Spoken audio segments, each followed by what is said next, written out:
ብቻ ካብ ፀገም ንድሓን ዝብል ናይ ግዝያዊ መፍትሒ ደሊ ነይሩ ትመጻጉ እምበር ካብ ልቡስ እምነት ኣይነበረን ክኸድ ከሎ ኣይሁድ ረኺቦሞ ዓራት ተሸኪሙ ብሰንበት ስለዝኾነ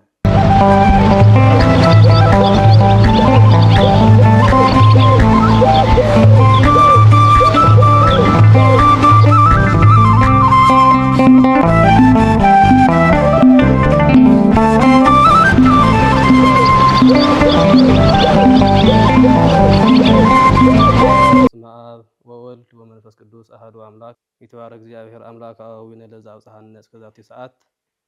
ኩራን ኣብ ውሽጢ ዓድን ኣብ ወፃኢ ዓድን ዘለኹም ተኸተልቲ ኦርቶዶክስ ተዋህዶ ቤተክርስቲያን እንኳዕ ካብ ዘወረደ ሱባኤ ጾም 40 ካብ ዝኣቱ እንኳዕ ናብ ራብዓይ ሰንበት ኣብጽሐና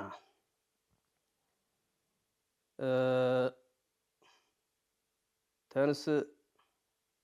ወንሳ አራተከ ወሁር ቤተከ ተስ ዓራትካ ተሸኪምካ ንገዛኻ ኺድ ዝብል ሓይለ ቃሊና ብንመሃሃር እዚ ናይ መጀመርያ ዘወረደ ተባሂሉ ዘወረደ እምላኢሉ ኣይሁድ ሰቀሉ ዝብል ቅዱስ ያሬድ ብድጓ ብፀመ ድጓ ይገልጾ እዩ ዘወረደ ማለት ካብ ላዕሊ ካብ ሰማይ ወሪዱ ንዓና ንምድሓን በቲ ንኣዳምን ሔዋንን ቃል መሓላ ዝኣተወሉ መሰረት ካብ ሰማያ ሰማያት ወሪዱ ኣብ ድንግል ማርያም ተወሊዱ ኣብዚ ዓለም እዚ ናይ ድሕነት ናይ ነገረ ድሕነት ስራሕ ፈጺሙ ማለት እዩ ቀፂሉ ሰንበት የቅድስት ዝበላ ቅድስት እዩ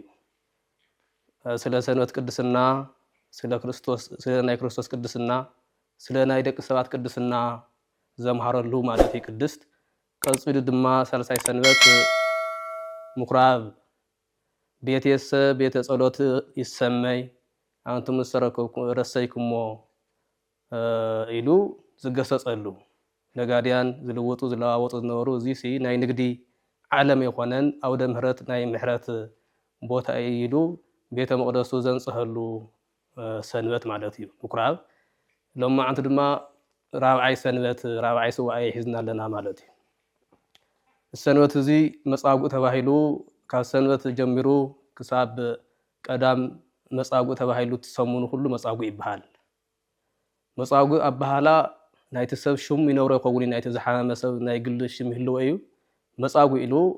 ካብ ሕማሙ ካብ ቁስለቱ ስለዘድሐኖ መጻጉ ተባሂሉ ይጽዋዕ ካብ ሰንበት ጀምሩ ክሳብ ቀዳም ዘሎ ማለት እዩ ሕዝቲ ናይ ትምህርትና ርእሲ ተንስ ወንሳ አራተከ ወሁር ቤተከ ሰለስተ አንቀጽ ወይ ደግሞ ሰለስተ አረፍተ ነገር ተናግሮሎ ጌታና መድኃኒና ኢየሱስ ክርስቶስ ተንስ ማለት ደሓን ካብ ሕማምካ ደሓን ማለት እዩ ወንሳ አራተከ እዚ ኻልኣይ አንቀጽ ዓራትካ ተሸኪምካ ተሸከም ሳልሳይ አንቀጽ ድማ ወሁር ቤተከ ተሸኪምካ ናብ ገዛኻ ኺድ ኢሎ ዲሕንዎ ማለት እዩ ስለ ቃሉ እግዚአብሔር ተመስገነ ይሁን ከም መጀመሪያ ንሪኦ ከለና ዮሐንስ ወንጌል ምዕራፍ 5 ከምዚ ይብል ድሕሪ እዚ ድማ በዓል ኣይሁድ ኮነ ኢየሱስ እውን ናብ ኢየሩሳሌም ደየበ ኣብ ኢየሩሳሌም ኣብ ጥቓ ኣፍ ደገ ኣባጊዕ ከዓ ብዕብራይስጥ ቤተሳይዳ ዝበሃል 5 መሳልል ወይ ደሞ ገበላ ወይ ደሞ መደብ ዘለዎ ቃላይ ነበረ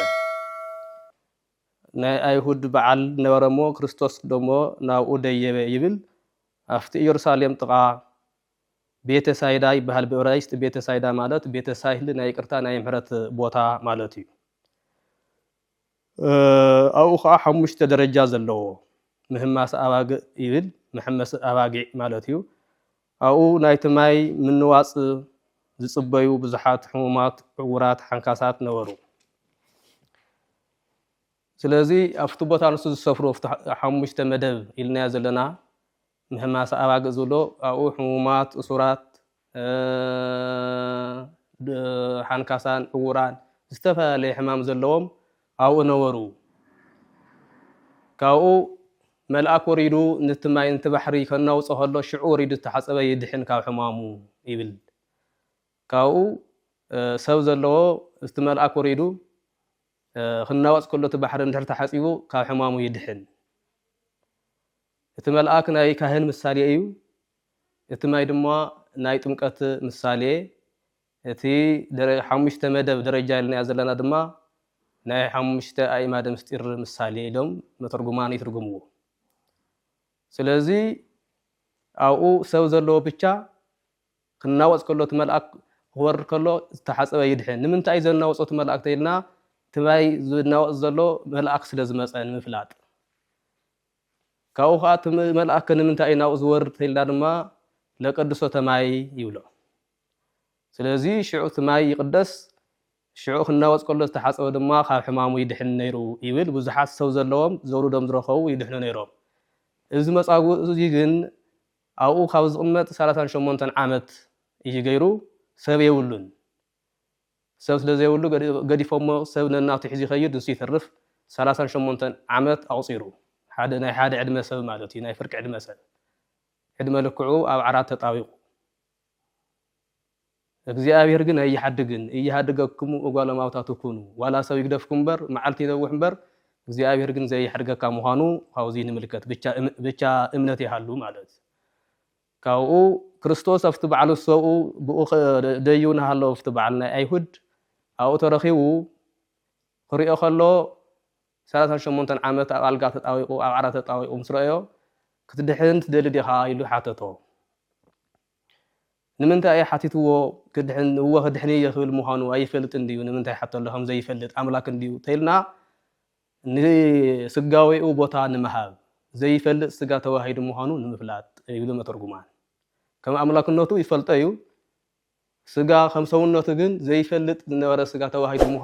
ምዃኑ ንምርዳእ ክድሕን ትደሊ ዲኻ ምስ በሎ እወ በሎ ካልኣይ ደረጃ ድማ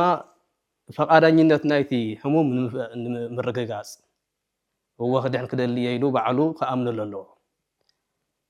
ሳልሳይ ደረጃ ኣብ ዓርቢ ስቕለት ምስ ኣይሁድ ኮይኑ እዚ ሰንበት ዝስዕር ዝነበረ እዩ ናይ እኳ ብሰንበት እዩ ኣድሕንኒ ኢሉ ገጹ ክጸፍዖ ስለ ዝኾነ ስለ ዝፈልጥ ሽዑ ንምንታይ ትጸፍዖ ኣድሕንካ እንድዩ ክብልዎ እንድሕር ኢሎሞ ኣይ ኣድሕንን ደይለየ ባዕሉ ኣድሕን በር ክብል ነይሩ እዩ ኣይ ክትድሕን ክደሊ ዲኻ ኢሉ ፍቓድ ስለ ዝሓተተ ግን ንዚ ኢሉ እዩ ሓቲትዎ ኢሉ መተርጉማን ማለት እዩ ካብኡ ቀጥታ ካብ ኩሉ ዘሎ ሕማም ይሓዊ ነበረ እሞ ካብ ዝሓምም 38 ዓመት ዝነበረ ሓደ ሰብ ኣብኡ ነበረ ኢየሱስ ድማ ንዕኡ ካብ ዓራቱ ደቂሱ ምስ ረአዮ ነዊሕ እዋን ሕማሙ ፈሊጡ ክትሓዊ ትደሊ ዲኻ ኢሉ ሓቲትዎ መጽሓፍ ቅዱስ ይነግረና ዘሎ ማለት እዩ ድሓር እሺ ኢሉ ኣሚኑ ኣሎ ክድሕን ክደሊ ኢሉ ምስ ኣመነ ተስ ዓራት ካሒስካ ኺድ እቲ ሰለስተ ዓንቀጽ ዝበልናዮ ዓንቶ ሰለስተ ዓረፍተ ነገር ተዛሪብዎ ዓራትካ ተስ ካብኡ ዓራትካ ተሸከም ኪድ ናብ ገዛኻ ንኹሉና ዘለና ኣብ ሆስፒታል ይኹን ኣብ ጸበል ዝተፈላለየ ጸበል ዘለና ተፈላለየ ሕማም ዘለና ሰባት እግዚአብሔር ይርዳእና ከምኡ ገይሩ ሰብ ዘይብሉ ነይሩ ሕዚ ግን ሰብ ዘይብሉ ብዙሕ ኣብ ሕክምና ቅርሺ ሰኣነ ይህሉ ኣብ ጸበል ደሞ ዘሕፅቦ መሪሒ ዝወስዶ ሰብ ይህሉ ብዙሕ ይህሉ እሞ እግዚአብሔር ባዕሉ ከምቲ ንመጻጉዕ ረዲእዎ ዘሎ ከምኡ ንህዝብና ይርዳእዮም ኣምላክና ይርዳእዮም ኢና ንብል ማለት እዩ ካብኡ ድሓር ተስ ዓራት ካሒስካ ኺድ ሕዚ ሓኪም ከምኮነ መድሓኒት ምስሃቦ ቀጥታ እንኳን ዓራቱ ክሽከም ካብቲ ቦታ ክንደይ ለስላሳ ምፂኻ ደም ዝትክእ ነገር መስተ ምፂኻ መብልዕ ጽቡቕ መብልዕ ምፂኻ እዩ ዝሓዊ ጠቒሉ ዝሓዊ እዚ ግን ቀጥታ 38 ዓመት ሓይሙ ዝነበረ ናይ ክርስቶስ ምሕረት ሙሉእ ስለ ዝኾነ ተስ ብሓደ በዓልቲ ዓራቱ ስቢልኳ ከይኸይድ ዓራቱ ተሸኪሙ ከምቲ ዝነበሮ ናይ መጀመርያ ጥዑይ ሰብ ኮይኑ ሕማም ከም ዘይነበሮ ኮይኑ ዓራት ተሸኪሙ ኸደ ማለት እዩ ተስ ማለት ንሕና ካህን ናይ ስልጣን እግዚአብሔር ዝሃቦ ስልጣን ኣለዎ እንታይ ዝብል ካህን ሃዋርያት ኩሎም ብስም ክርስቶስ ተስ ጸልዮም ጸሎት ገይሮም ብስም እግዚአብሔር ተስ ኢሎም እዮም ዘድሕኑ ክርስቶስ ግን ናይ ምሕረት ባለቤት ስለ ዝኾነ ተስ ኢሉ ኣይዝዎ ማለት እዩ ኣብዚ መናፍቃን እንታይ ይብሉ ምድሓን ብክርስቶስ ብቻ ይብሉ እወ ትኽክል ድሕነት ክርስቶስ እዩ ናይ መድሓኒት ባለቤት ክርስቶስ እዩ باسم كريستوس جن بتسجى زهاوم هواريات يدحنيهم كاهنات باباسات جن بتنسو زهاوم سلطان يدحنو تمدحنت كنا يمنيو كبعلي زمنشو مالتي ማንም ካህን አንታ ጋኔን ስኻን ተሐሙም ብሽመይ ተስዙል የለን በስም እግዚአብሔር ተስ በስመ አብ ናወለዩ ዘድህን ሐዋርያት ግን በስም ክርስቶስ ተስ ተልዓልና ወለየም ዘድህን ነይሮም እዚ ግን በዓሉ አምላክ ክርስቶስ አምላክ ስለሆነ እዚ ተስ ኢሊ አትሲዎ ዘሎ ማለት እዩ ስለዚ መድኃኒትነት ናይ ምንጩ ካብ ክርስቶስ እዩ ጸጋ ዘለዎም ስልጣን ዘለዎም ሰባት ግን አይንተይ ልስለሸሞም ብስሙ የድህኑ ማለት እዚ ንፈልጦ ኣለና ቀጽሉ ብቃሊ ዝእዝዝ ተስኢሉ ኣብ ሓደ ግዜ እንትዕውር ለዘዕውር ተወልደ ወረቀ ምራቀ ኢሉ ሓመድ በጽይጹ ኩሒሉ ዓይኒ ከም ዝቆረጸሉ የርየና እዩ ሓደ ግዜ ድማ ተስእ ሓይኻላ ሃይሉ የድሕን ምዃኑ ብቃሉ ቅዱስ ያሬድ ኣብቲ ዘወረደ ዝሓለፍናዮ ሰንበት ብቃሉ ክርስቶስ ከም ዝእዝዝ መጽሓፍ ቅዱስ ምን ይነግረና ኣሎ ጾመ ድጓውን ቅዱስ ያሬድ ከም ዝገሩ ይደርሶ ማለት እዩ ዘወረደ ሃሌ ሃሌ ሎያ ዘወረደ እምላእሎ አይሁድ ሰቀሉ ወሚመይ ያእመሩ እግዚአ ኩሉ ዘየሃዩ በቃሉ ካብ ሰማይ ዝወረደ ክርስቶስ እዩ ንሱ ከዓ ብቃሉ እዩ ዘሕዩ ካብ ሰማይ ወሪዱ ዝበሃል ዘሎ ዘወረደ እግዚአብሔር ኣብ ርእሲ መሬት ኣሎ ትሕቲ መሬት ኣሎ ኩሉ እግዚአብሔር ዘይብሉ ቦታ የለን ግን ንምንታይ ወሪዱ ዝበሃል ዘሎ ንዓና ብሰው በኸምሰብ ንምግላጽ ከምሰብ ብዝርድአና ቋንቋ ካብ ሰማይ ወሪዱ ኣለና እምበር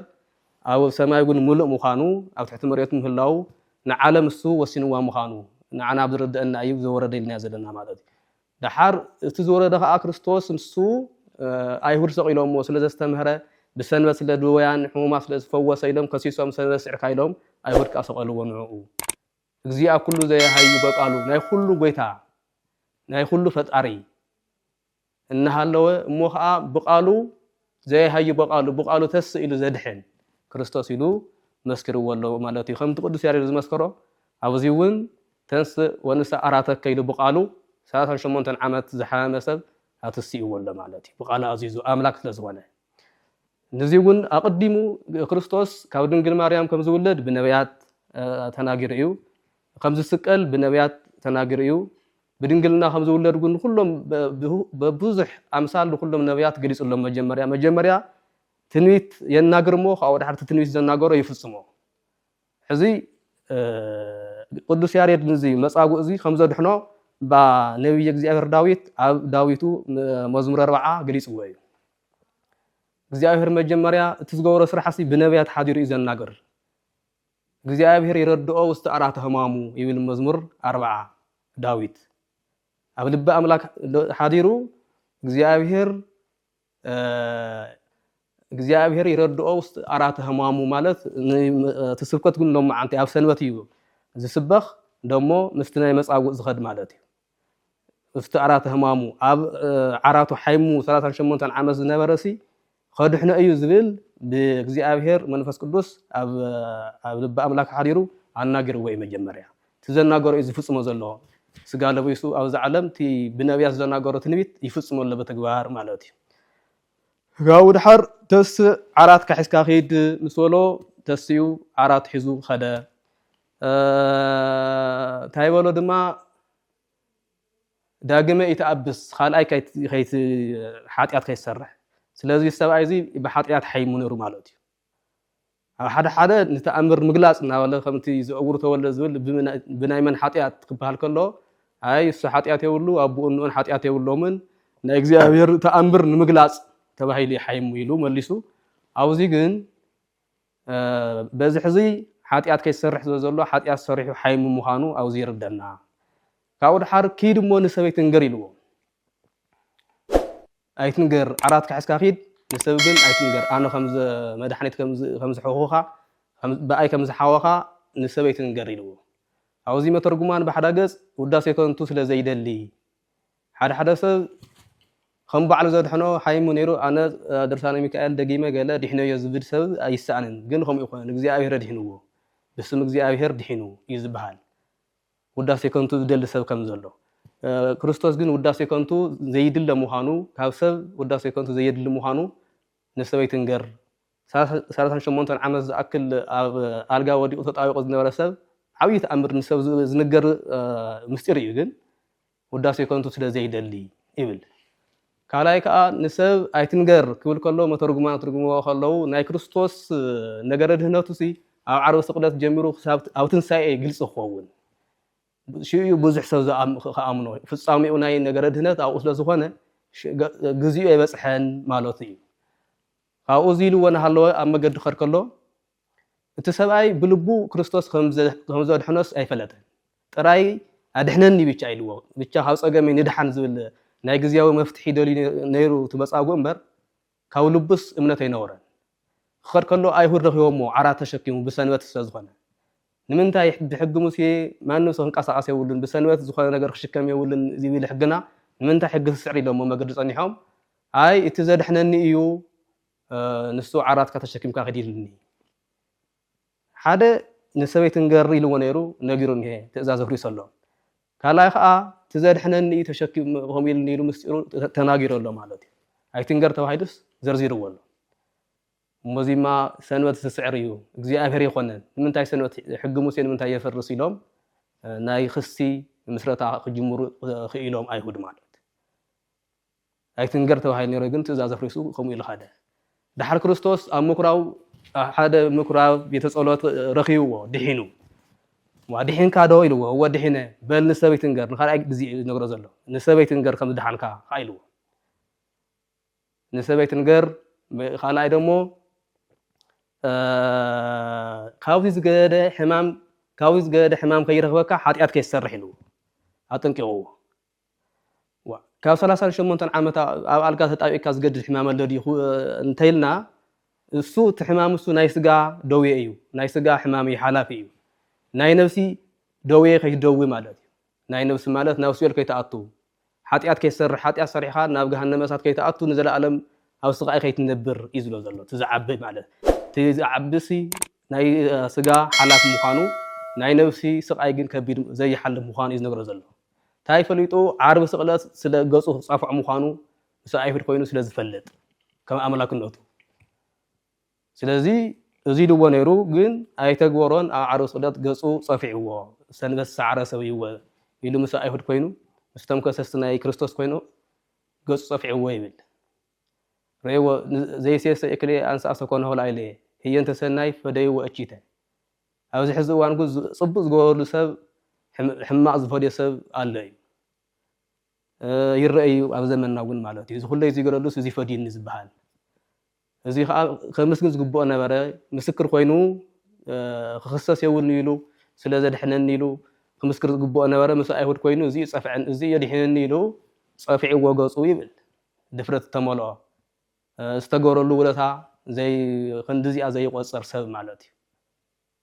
ثلاثة شمونتن عمت ألقانيرو مسدحنا رسعوا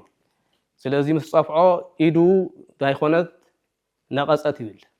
ويوسط يديه تأمراتي من أي كريستوس تأمر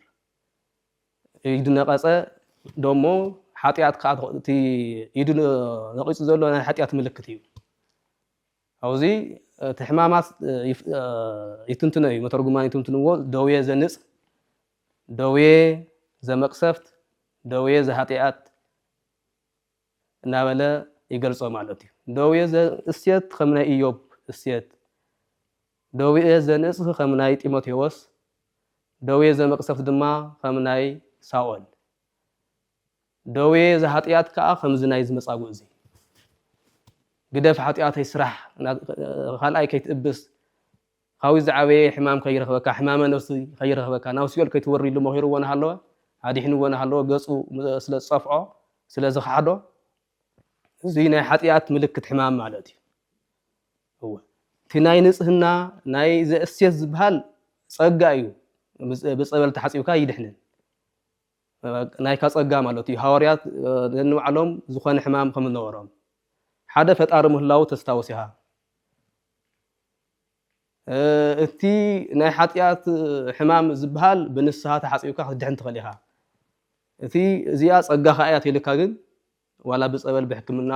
ዘይክድሕን ይኽእል እዩ ታይልካ ትቕበሎ እዚ ናተይ ጸጋ እዩ በቃ ሂውኒ ኢልካ እግዚኣብሔርና መስገንካ ምንባር ማለት እዩ እዚ ዝመስል ናይቲ መጻጉዕ ከም ዝገሮ ዲሕንዎ ዘሎ ሕዚ ኩልና ክንድሕን ተኾይና ኣብ ጸበል ዘለና ንኹን ኣብ ሕክምና ዘለና ንኹን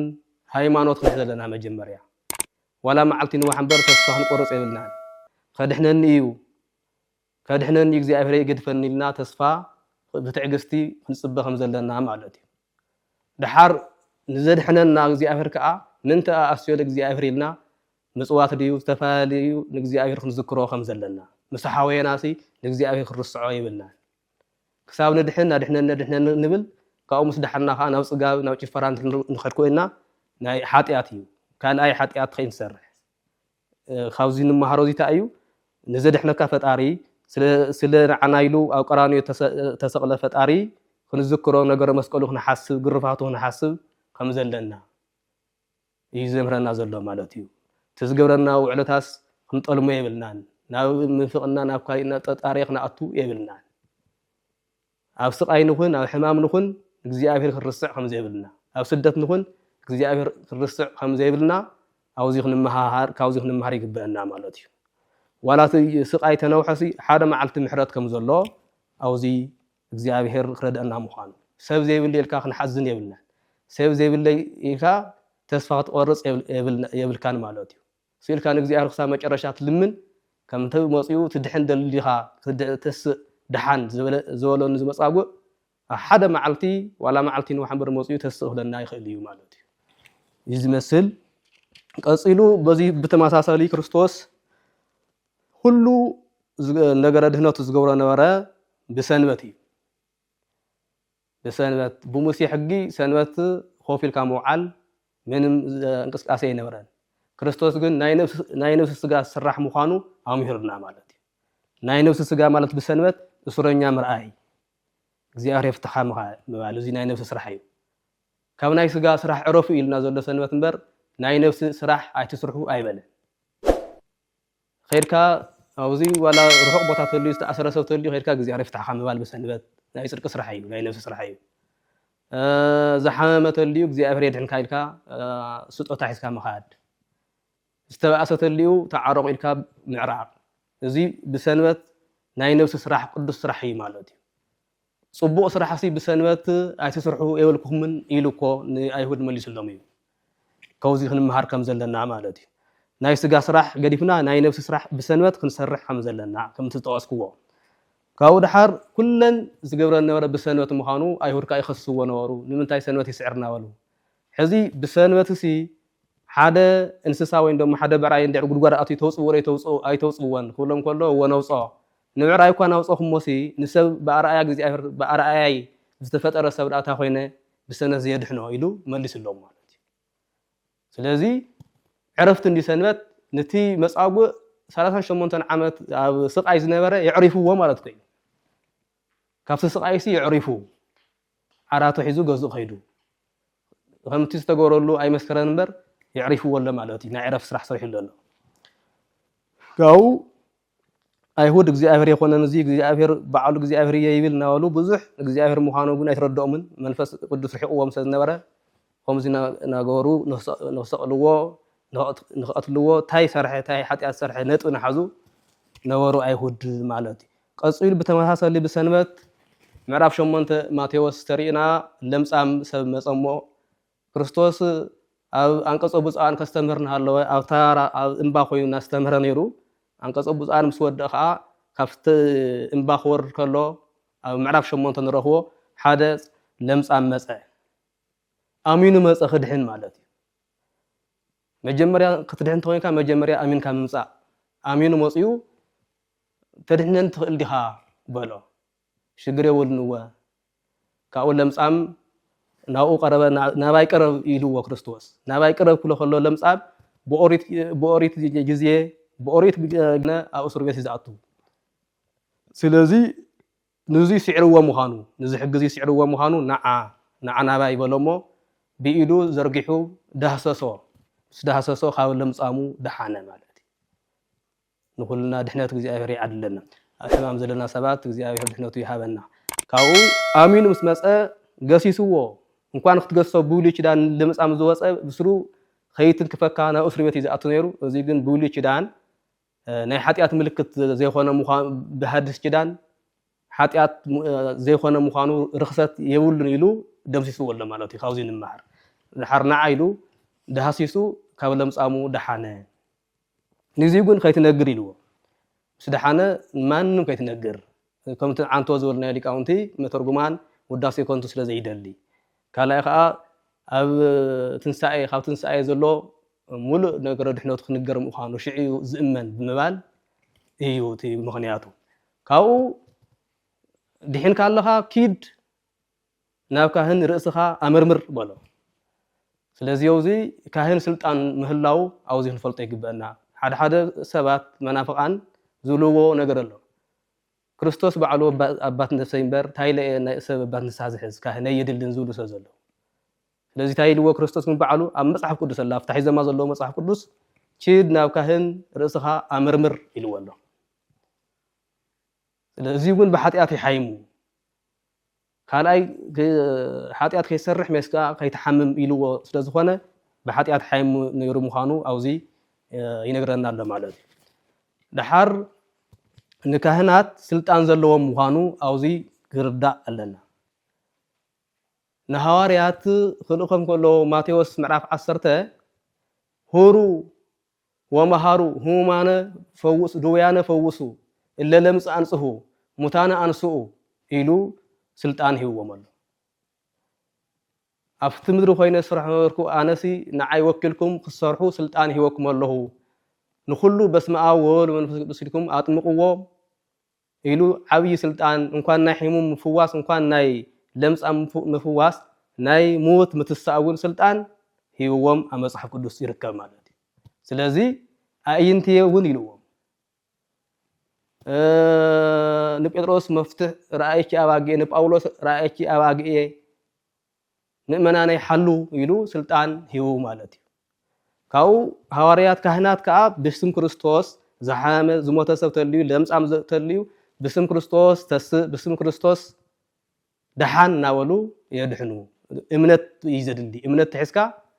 ይድሕን እዩ ማለት እዩ ስለዚ ንካህን ከድካ ርእስኻ ኣመርምር ኢልዎ ካህን ንስሓ ኣባት ንስሓ ክትሕዝ ምዃንካ ኣብዚ የረጋግጽ ካብኡ እዚ ኣመርሚርካ ኣብቲ ማይ ሰሊሆም ፀበል ተሓፀብ ፀበል ግን በዚ ምኽንያት ፀበል ዝድሊ ምዃኑ ኣብዚ ይነግረና ኣሎ ማለት እዩ ቀፂሉ ድማ ቀፂሉ እዚ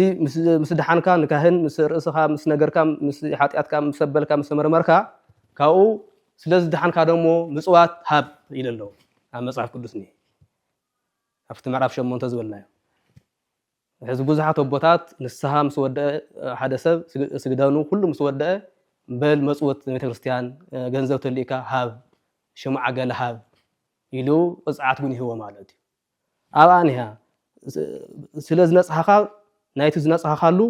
ምኽንያት ናብ ቤተ ጸሎት ናብ ምጽዋት ቅርሺ ብምጽዋት ሃብ ኢሉ ኣብዚ ነጊርና ኣሎ ካብ መጽሓፍ ቅዱስ ኢና ነግረኩም ዘለና ስለዚ ካህናት ስልጣን ኣለዎም ማለት እዩ መናፍቃን ካህን የድልን እስመ አብ ነፍሲ ክርስቶስ አንተ ዝብል ብዙሓት ኣለዉ ስለዚ ንስማው እዚ ዓለም እዚ ነገረ ድህነቱ ፈጺሙ ኸይዱ ካህናት ሸይሙ ሃዋርያት ሸይሙ ክሳብ ሙታን ክነትስእ ስልጣን ይሁ ኸይዱ ማለት እዩ ስለዚ ካህን ብሽመይ ተስእ ዘይብሉ በስም ክርስቶስ ተስእ ተይሉ እቲ መድሓኒትነት ናይ መን ናይ ክርስቶስ እዩ ማለት መድሓን ብክርስቶስ ብቻ እዩ ዋው ክርስቶስ ጸጋ ዘለዎም ካህናት ብቁዓ ስልጣን ዘለዎም ግን ብስም ክርስቶስ በቲ መድሓኒት ሽም ክርስቶስ መድሓኒት ማለት እንዲ በቲ መድሓኒት ሽም ገይሮም ይድሕኑ እዚ ግልጽ እዩ በከለሽም በአይሽም ውፃእ ዝብል ካህን ከምዚ የለ ማለት እዩ ካብኡ ቀፂሉ እዚ ፍለና ምዕራፍ 8 ኣብኡ ንሃሎ ምዕራፍ 8 ቀፂሉ ደሞ ሓደ ናይ ሚእቲ ሓለቃ መታለቃ ዝበሃል መስፍን መኮንን ማለት እዩ ንሱ ደሞ ኣብ ርሑቕ ምስ ረአዮ ንክርስቶስ መድሓኒት ምዃኑ ስለ ዝኣመነ መፅኡ ወደይ ሓሚሙ ክመውት ኢሎ ድሕነለይ በሎ ካብዚ ታይ ንምሃር እምነት መጀመርያ እምነት ክትጓዓዝ ከለኻ እዚስ ከድሕነለይ ይኽእል እዩ ኣምላክ ኢልካ ምስ መፀ ክርስቶስ ካብ ልቡ ዝፈተሸ ልቡ ስለ ዝረአዮ እምነቱ ስለ ዝረአየ እሺ ንኺድ ናብ ገዛ ከይድና ክነድሕኖ ንኺድ በሎሞ ኣይ ንስኻማ ናብ ገዛ ኣይትደክምን ኣምላክ ኢኻ ከምቲ ዓንተወ ዘወረደ እምላ ኢሉ ኣይሁድ ሰቀሉ እግዚአ ኩሉ ዘየሃዩ በቃሉ ከም ዝበሎ ቅዱስ ያሬድ ብቃልካ ተድሕኒኻ ንስኻ ኢሉ መስክርሉ ካብኡ ተደነቀ ክርስቶስ ናይ ሰብኣይ ናይ እዚ ሞት አለቃ ንግግር ናይቲ እምነቱ ርእዩ ሰለስተ ነገራት ካብኡ ተንቲነሎ መተርጉማን ትርጉሙ ከለው ካብ ሰብኣይ እዚ መጀመርያ ሃይማኖት ካልኣይ ከዓ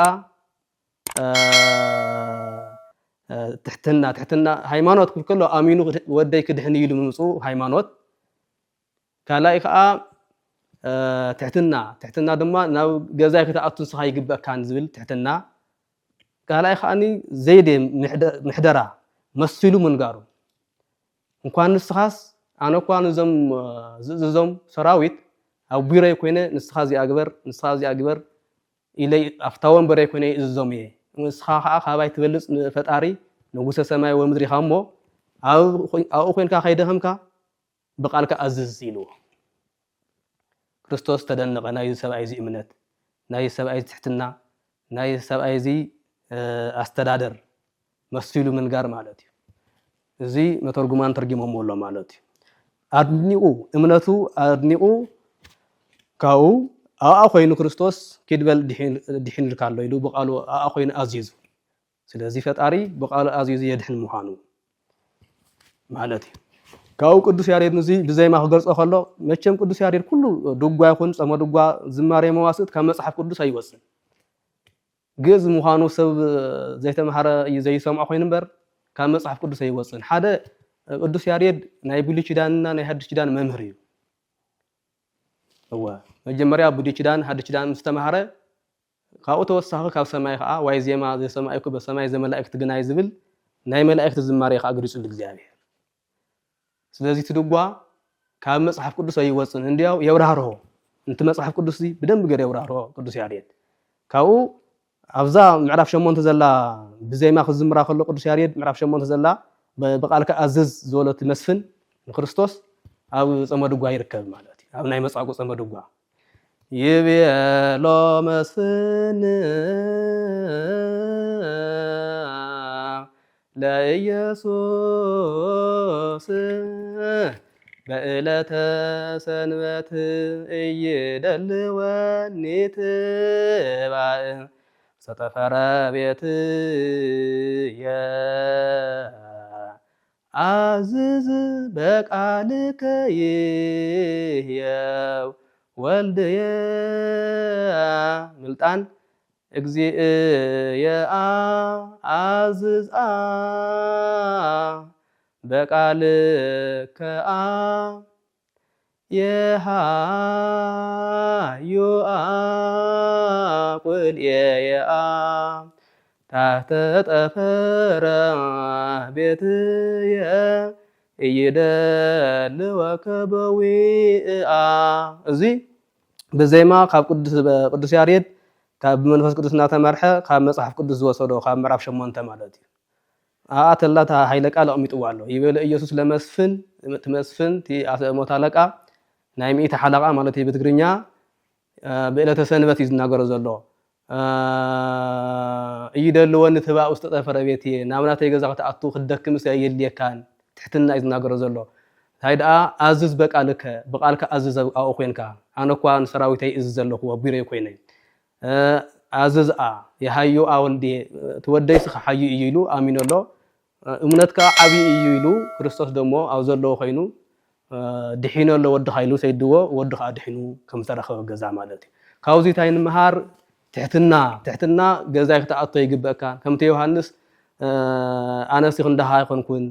ንንስሓ ዘጥምቕ ዘለኹ እምበር ብማይ ዘጥምቕ ዘለኹ እምበር ካባይ ዝበለፀ ክመጽ እዩ ብእሳት ብመንፈስ ቅዱስ ከጥምቐኩም ኢሉ ኣሳእኑ ክፈትሕ ዘይግበአኒ ኣሳእን ማለት ስልጣን ማለት እዩ ክንድናቱ ስልጣን ዘይብለይ ማለት እዩ ስለዚ ትሕትና እዩ ዘምህረና ዘሎ ካልኣይ ከዓ ሃይማኖት ኣብ ርሑቕ መፅኡ ርእይዎ ንዓ ወደይ ኣድሕነለይ ኣብኡ ኮይንካ ኣድሕነለይ ማለት እምነት ካብኡ መሲልካ ምንጋር ከዓ ናይ ምሕደራ ማለት እዩ መሲሉ ነጊርዎ ዝኾነ ካብዚ ትሕትናን ሃይማኖትን ክንመሃር ይግበአና ፀበል ክንከይድ ከለና ክንጭነቕ የበልና ክርስቶስ ብቻ እምነት ተልዩ ብሓንቲ ደቂቃ ካድሕነና ይኽእል እዩ ዋላ 2 7 3 7 ተፀኒሕና እውን ኣይ ሰዓቱ ይኣኸለን ከድሕነኒ ኢልካ ተስፋ ምግባር ካብዚ ካብቲ ናይ ሚእቲ ሓለቓ ክንመሃር ይግበአና ክንመሃር ክንዕዘብ ይግበአና ማለት እዩ ትሕትናን ሃይማኖትን ካብዚ ንወስድ ቀፂሉ ኣብኡ እናሃለወ ሃማተ ጴጥሮስ ክሓልፍ ከሎ ናብ ናይ ጴጥሮስ ገዛ ኣተወ እሞ ናይ ጴጥሮስ ሓማት ከብዳ ሓይማ ነበረት እሞ ኣሚና ድሕነኒ ኢላ ምስ ቀረበት ኢዱ ሰፊሑ ዘርጊሑ ኢዱ ዳህሲሱ ዳሓነት ካብቲ ናይ ከብዲ ሕማም ነበረ ማለት እዩ እዚ ብተኣምራት ምንም ንእግዚአብሔር ቀሊል እዩ ንምድሓን ማለት ብሰንበት ሕሙማን ዕውራት ናብረሀ ሕሙማን ናፈወሰ ከም ዝነበረ ኣይሁድ ከዓ ይቆንዑ ከም ዝነበሩ ንሱ ስሩሕ ይሰርሕ ዘሎ ተሰቂለ ካብ ድንግል ማርያም ተወልደ ከድሕነካ እየ ዝብል ነገር ድህነት ዘስተምር ዘሎ ሕሙማነ ስጋ ብተኣምራት ሕሙማነ ስጋ ብተኣምራት ሕሙማነ ነፍሲ ብትምህርቲ ናይ ነፍሲ ሕማም ግን ኣሎ ናይ ስጋ ብቻ ሕማም ዘሎ ከይመስለና እንዲያው ናይ ነፍሲ ሕማም እዩ ዝገድድ ናይ ነፍሲ ሕማም ማለት ሓጢኣት ምስራሕ ጾም ጸሎት ዘይምጽላይ ካብ ቅዱስ ቁርባን ምፍላይ ኣብ ጭፈራ ኣብ ዝሙት ምውዓል ኣብ ስርቂ ምውዓል ካብኡ እዚ ከዓ መጨረሻ እንታይ ዝኸውን ናብ ሲኦል ምእታው ማለት እዩ ዘለኣለም ኣብ ሲኦት እሳት ምቅጻል ማለት እዚ እቲ ናይ ሕማም ናይ ነፍሲ ሕማም ቃል እግዚኣብሔር ዘይምስማዕ ዝማሬ ማህሌት ዘይምስማዕ እዚ ናይ ነፍሲ ሕማም ይበሃል ስለዚ ሕሙማነ ነፍሲ በትምህርት ሕሙማነ ስጋ ብተኣምራት ናድሕነ ነይሩ ሕሙማነ ነፍሲ ብትምህርት ማለት ተመለሱ እመኑ ብየ ወእመኑ ብኣውየ ወንጌል እመኑ ጥምቀት እመኑ መጽውቱ ጸልዩ ናበለ ናይ ነፍሲ ፈውሲ ናሃበ ነይሩ ማለት እዩ ናይ ስጋ ብቻ ኣይኮነን ናይ ስጋ ንግዚኡ የድሕን ትዋና ግን ናቱ ዓላማ ግን ትእዛዝ ሰብ ኩሉ ኦርቶዶክስ ተዋህዶ ቤተክርስቲያን ትእዛዙ ሓልዩ ወንጌሉ ሰሚዑ ስብከቱ ሰሚዑ ቅዱስ ስጉን ክብርዶሙን ተቐቢሉ ዘለዓለማዊ ህይወት ንምውራስ እዩ ነገረ ድህነቱ ፈፂሙ ዘምህር ነበረ ሃገርኩም ብሰማይ እዩ ጸልዩ ከመይ ይተባኡ ዝተመንሱት ሃገርኩም ከዓ ብሰማይ ምዃኑ ናበላ ቅዱስ ጳውሎስ ሓዲሩ ናስተምህረ ሰብ ነበረ ናይ ነፍስን ናይ ስጋን ትምህርቲ ናምህረ ነይሩ ናይ ስጋ ካብ ሕማም ክንድሕን ከም ዘለና ናይ ነፍሲ ከዓ ካብ ሕማም ነፍሲ ክንድሕን ከም ዘለና ናምህረና ነይሩ ቀፂሉ በዚ ተመሳሰለ ምዕራፍ 9 ደም ዝውሕዛ ነበር 12 ዓመት ንሳ እውን ኣሚና እመፅያ ባዕላ ክርስቶስ እዩ መድሓኒት እዩ ክርስቶስ እዩ ዋላ ክዳኑ ተሒዘ ክዳኑ ብኢደይ ተዳህሲሰ ክድሕን እየ ዝብል ናይ እዚኣ ከዓ ፍልይ ዝበለ እምነት ከምቲ ናይ ሚእቲ ሓለቓ ዝበለ ሲላስ ክዳኑ ብምድህሳስ ክድሕን እየ ኢልካ ምእማን ርእዩ 12 ዓመት ደም ዝፈሳ ብውሊ ኪዳን ድማ መርገም ስለ ዝኾነ ደም ዝፈሳ ተልያ ናብ እስር ቤት ከምቲ ለምፂ ዝወፆ ናብ እስር ቤት ዝኣቱ ንሳ እውን ናብ እስር ቤት ተኣቱ ነይራ ናብ ሰበይት ሕወስን ነይራ ተገሊላ ነይራ መኻናት ግን ናይ ሓጢኣት ምልክት ስለ ዝበሃል ንእያጨ ምናሃና ክሳብ እርጋን ክሳብ ዝኣርጉ ሳብ ድንግል ማርያም ክሳብ ዝበሉ ችሩ ምጽዋት ኮይኑ ይቕበልን ርጉማን ኢኹም መኻን ማለት ርጉም ማለት ኢና ተባሃለ ይኽልከሉ ነይሮም ስለዚ እዚ ናይ ኣዴታትና መርገም ንምስዓር እዩ ክርስቶስ ካብ ሰማያት ወሪዱ ዘሎ هو كما يسأر مرجم على هوا تسقط دي بس قدوس ياريد قزمر كله ناي أدم ناي هوان مرجم دم تكتو دم مرجم نمسعر راقته دم فسيسو أو قراني ويلو زي واقع خفيل نال مالتي سلزي شعو ناي حتيات ملكت ناي مرجم ملكت نيرتي دم حزقن كريستوس مستولدقن ورهاوي أبابا سيجي ناي فري ملكت إلو كيروه زي أرد مسجن يهون ቀይሩ ወሎ ማለት እዩ ስለዚ እቲ ናይ መርገም ኣውቅዒ ምዃኑ ናብ ሰብ ዘይትሕወስ ንብረት ናብኡ ቀሪባ ክዳኑ ክድስስ ክኢላ ማለት እዩ ታይ ብሃድስ ኪዳን እቲ መርገም ተሰዓረ ምዃኑ እቲ ናይ መርገም ደም ተባሂሉ ነበረ ሕዚ ከዓ ወርሃ ኣበባ ተባሂሉ ምዃኑ ካብዚ ንምሃር ማለት እዩ ንሳ ከዓ በቲ እምነታ ዳሃሲሰ ክድሕንየ ስለ ዝበለት መፅያ ምስ ዳሃሰቶ ደሓነት ይለና መጽሓፍ ቅዱስ ምዕራፍ 9 ንረኽቦ ሃይለ ቃል እዩ ኣብዚ ዓንቶ ናይ ዝመጻጉዕ እና ናይ ታደም ዝውሕዛ ዝብል ነበረ ቅዱስ ያሬድ ኣብ ዘይነግስ ዝደረሶ ዜማ ኣሎ ዘሰላሳ ወሰመንተ ክረምተ መጻጉዓዮከ ወአልዓዛርሃ እሙታን አንሳይከ ዘሰላሳ ወሰመንተ ክረምተ መጻጉዓዮከ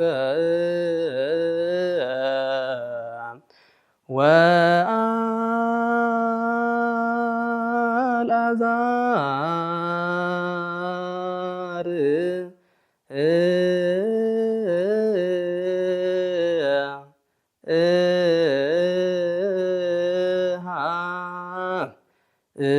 እሙታን አንሳይከ ወለዘአሐዱ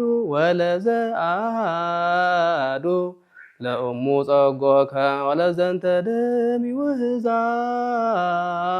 አህዮከ ወለሃማተ ጴጥሮስ እንፈጸንታ አንሳይከ ወለዘንተ ደም ይውህዛ አህዮከ ወለሃማተ ጴጥሮስ ፈጸንታ አንሳይከ ከማሁ ዲበ እሉኒ ግበር ምህረተ ዲበ ድውያን ኢሉ ቅዱስ ያሬድ ይዝምሮ ማለት እዩ ከምቲ ንአልዓዛር ሙታን ዘትሳኻዮ ከምቲ መጻጉዕ 38 ዓመት ኣብ ዓራት ዝነበረ ሓይሙ ዝነበረ ዘድሕንካዮ ንሓማት ጴጥሮስ ግን ካብ ሕማም ከብዲ ዘድሕንካያ ከምኡ እውን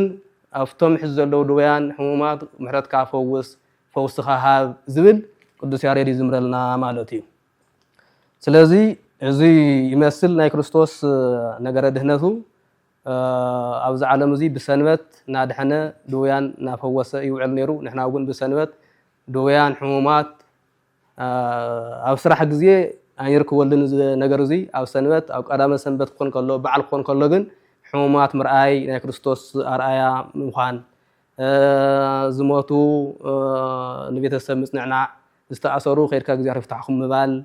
ካብዚ ክንምሃር ከም ዘለና እዩ ኣምሂርና ዘሎ ማለት እዩ ስለዚ ኣይሁድ ግን ቀኒኦም ንምንታይ ብሰንበት ሰዓረ ሰንበት ንምንታይ ከም ዝገበረና ወሉ ይኸስዎ ዝነበሩ ማለት ስለዚ ንሕና ካብዚ ተማሂርና ኣብ በይ ሆስፒታል ዘለዉ ሰብ ዘይብሎም ክንሕግዞም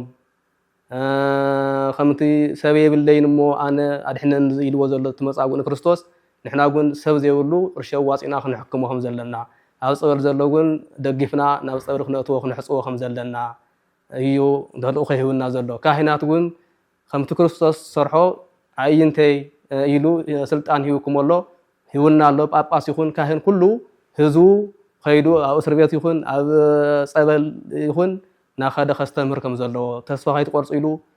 ከባርኾም ከም ዘለዎ ካህን ማለት እዩ ስለዚ በዚና ክንከዝ ዘለና ኣብዚ ሕዚ ፀበላት ዝረአዩ ዘለዉ ከዓ ብበትሪ ምውቃዕ ኣሎ ብሸንሸል ምውቃዕ ኣሎ እንኳን ክርስቶስ ከድሕን ከሎስ እንኳን ብሸንሸል ክውዖ ትድሕን ትደሊ ዲኻ ኢሉ ፍቃድ ከም ዝሓተተ እንኳን ውዒኻ ምውፃእ ኣሲርካ እንትን ምባል ብቃሉ እኳ ተስእ ኢሉ ዘድሕን ምዃኑ ብቃሉ ንኣዘዘ ስለዚ ካህን እውን ከይዱ ብቃሉ ተስእ ብስም ክርስቶስ ኢሉ ከውፅእ ዘለዎ ሰይጣን ከዓ ብጫማ ውዒኻ ብሸንሸል ውዒኻ ብጎማ ውዒኻ ኣይወፅን ረቂቕ እዩ ኣይሕመን እንታይ ዳ ሰይጣን ዝወፅእ ብጾም ብጸሎት ብእምነት ኣብ መጽሓፍ ቅዱስ ይወፅእ ዝንቱ ዘመር ዘእንበለ በጾም ወበጸሎት ብጸሎትን ብእምነትን እዩ ዝወፅእ እምበር ውዒኻ ፀሪፍካ ከም ዘይወፅእ መጽሓፍ ቅዱስ ተሚሩና ኣሎ ንሕና ንምራሕ ብመጽሓፍ ቅዱስ ኢና ስለዚ بشنشلعها بخارجها تحموم يزوق على دم يفصل يقصل زلن سنبر سيطان رقيقية يحمون بزي غيرنا ملكتنا زلنا كاهنات أو صلت زلنا محسبتون تنقرنا كان مصحف قدس كيوطانا ورفا خنتحز نخينا ጫማ ከመውጹ ትሕትና ጎሩ ተነሱ ምባል ሽግር የውልን በበትረ መውቋ ግን ዘይፍቀድ መኻኑ መጽሐፍ ቅዱስ ዘይፈቀደ መኻኑ ካውዚ ክንምልከት ይግባና ሰይጣን በጾም በጸሎት ዝወጽ መኻኑ ከዓ ሕዝሕዝና ዘለና ጾም ክርስቶስ ናብ ገዳመ ቆሮንቶስ ከድከሎ በስስዕት ሰይጣን ክፍትሞ በትዕቢት ተመጾ በትሕትና በስስዕት ተመጾ በትዕግስቲ ይዘሸነፈ እንበር በበትሪ በጽርፊ አያሸነፎን ስለዚ ከምዚ ገርና ካፍቲ መጽሐፍ ቅዱስ ምሕርና ዘሎ ካፍቲ ቅዱስ ያሬድ ዘይማ ዘምርና ዘሎ ብኡ ክንከይድ ከም ዘለና ማለት እዩ ስለዚ ኣብ ሆስፒታል ዘለኹም ኣብ ጸበላት ዘለኹም ከምቲ 38 ዓመት ኣብ ሕማም ኣብ ኣልጋ ተጣዊቁ ዝነበረ ሰብ መጽኡ ብሓደ መዓልቲ ተስኢሉ ኣልጋ ተሸኪሙ ዝኸደ እግዚአብሔር ደሞ ይገውኒኹም እግዚአብሔር ገውኒዩ ካብ ሕማምኩም ደሓን ኢሉ ናብ ገዛኹም ተኣቱ ይግበርኩም ኣብ ስደት ዘለኹም ኣብ ጭንቂ ዘለኹም እግዚአብሔር ምሕረቱ ሓድነቱ ይላእኸልኩም ጾምና ስዋኤና ራብዓይ ሰንበት በጽሕና ለና ፍጺሙን ሃገርና ሰላም ንኹሉ ዓለም ሰላም ይግበረልና ንብል እግዚአብሔር ዘዳመጽኩምኒ እግዚአብሔር ምሳኹም ይሁን ይባረክኩም እግዚአብሔር ይቀድስኩም ሰላም መዓልቲ